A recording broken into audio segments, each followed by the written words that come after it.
और आइए एक बार फिर से लौटते हैं पश्चिम बंगाल की खबरों पर। आज 30 विधानसभा सीटों पर चल रही है वोटिंग और इस सब के बीच आपको बता दें, चुनाव आयोग की लाख कोशिशों के बावजूद बंगाल में चुनाव को पूरी तरह हिंसा मुक्त नहीं करवाया जा सका। पहले चरण के मतदान के दौरान कुछ जगहों से हिंसा की छुटपुट घटनाएं सामने आई। कहीं सीपीएम उम्मीदवार पर हमले हुए तो कहीं बीजेपी के कार्यकर्ता का शव मिलने से हड़कंप मच गया। कुछ जगहों पर बीजेपी और टीएमसी के कार्यकर्ताओं के बीच झड़प भी हुई।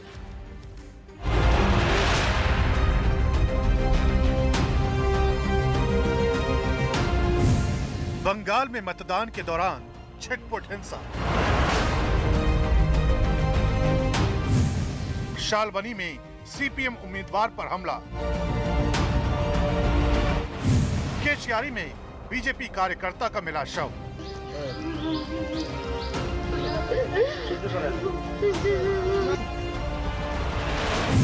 पुरुलिया में मतदान कर्मियों की गाड़ी में लगी आग। बंगाल के जंगल महल इलाके में 30 सीटों पर पहले चरण में हो रहे मतदान से चंद घंटे पहले से लेकर मतदान होने तक चुनावी हिंसा की तस्वीरें सामने आई। ऐसी तस्वीरें जो चुनावी दौर में बंगाल के लंबे वक्त से पहचान बनती रही है। ये 4 तस्वीरें उसी की बानगी है। पाव फटने के बाद जैसे ही बंगाल में पहले चरण के लिए मतदान का वक्त हुआ, जगह जगह मतदाताओं का उत्साह नजर आने लगा। लंबी लंबी लाइन में लंबा इंतजार कर लोग वोट डालते दिखे। चुनाव आयोग और सुरक्षा बल की तैयारियों का असर भी साफ साफ नजर आया। लेकिन इतनी तैयारियों के बावजूद चुनावों के दौरान हंगामा करने वाले बाज नहीं आए और पश्चिम मेदिनीपुर की यह तस्वीर इसी का सबूत है। पश्चिमी मेदिनीपुर में एक मतदान केंद्र का जायजा लेकर निकले सीपीएम उम्मीदवार सुशांत घोष पर कुछ लोगों ने हमला कर दिया।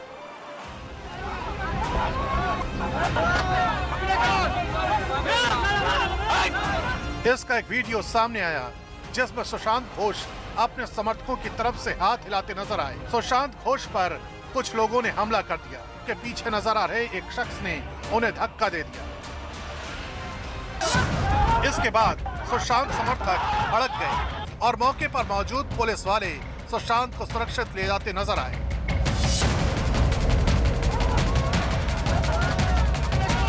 लेकिन हंगामे की बुनियाद पड़ चुकी थी। हालांकि पुलिस वालों ने सुशांत को सुरक्षित गाड़ी में बिठा दिया, लेकिन हंगामे पर उतारू लोग सुशांत की गाड़ी का पीछा कर हमला करते दिखे। सुशांत की गाड़ी पर भी हमला किया गया। सुशांत ने हमले के पीछे टीएमसी कार्यकर्ताओं का हाथ बताया। বেরিয়ে আসার পরে যে ঘটনা ঘটলো সেটা গণতন্ত্রের লজ্জা ছাড়ার কিছু নয়। যিনি গণতন্ত্রের কথা বলেন, যিনি নাটক করেন, তার বোঝা উচিত এই জিনিস পশ্চিমবাংলার মানুষ বরদাস্ত করবে না সময়ের অপেক্ষা। पश्चिमी मेदिनीपुर के ही मेदिनीपुर में एक मतदान केंद्र पर बीजेपी और टीएमसी के कार्यकर्ताओं के बीच हल्की झड़प हो गई। बीजेपी के कार्यकर्ताओं का आरोप है कि टीएमसी के लोगों ने उनके साथ बदसलूकी की। बीजेपी का आरोप है कि मतदान को प्रभावित करने के लिए कुछ लोग जानबूझकर माहौल खराब करने की कोशिश करते हैं।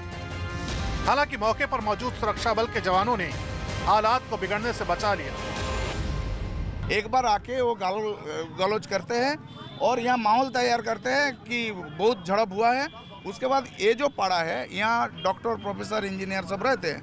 वो लोग जब पता चलेगा कि ऐसे गड़बड़ी होगा तो नहीं आएंगे। हमला और हंगामा और झड़प से हटकर एक तस्वीर पश्चिमी मेदिनीपुर के ही केशियारी इलाके से आई। यहाँ बीती रात एक बीजेपी कार्यकर्ता मंगल सोरेन का लहूलुहान शव मिला। शव पर चोट के कई निशान मिले। आरोप है कि रात को मंगल सोरेन की हत्या कर दी गई। बीजेपी समर्थक মারা গেছেন, মার্ডার করা হয়েছে। তার মা বলছে, তার মায়ের কথা অনুযায়ী রাত্রেবেলা ঘুমিয়েছিল বারান্দায়, সকালবেলা উঠে দেখে তার ছেলের লাশ পড়ে আছে। इससे पहले पुरुलिया के बंदवान इलाके में एक गाड़ी धू-धू कर जलने का वीडियो सामने आया।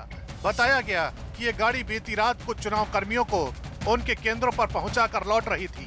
रास्ते में कुछ लोगों ने गाड़ी को रोक लिया। इसके बाद अचानक गाड़ी आग की लपटों से घिर गई। ये इलाका का भी माओवादियों का गढ़ हुआ करता था। आगजनी के बाद इलाके में दहशत फैल गई। हिंसा की खबर पूर्वी मेदिनीपुर से भी आई, जहां भगवानपुर विधानसभा इलाके में गोलीबारी की घटना हुई। इस गोलीबारी में 2 सुरक्षाकर्मी घायल हो गए, जिन्हें बेहतर इलाज के लिए कोलकाता भेज दिया गया। बीजेपी का आरोप है कि टीएमसी से जुड़े लोगों ने अरगोला पंचायत क्षेत्र में लोगों को डराने की कोशिश की।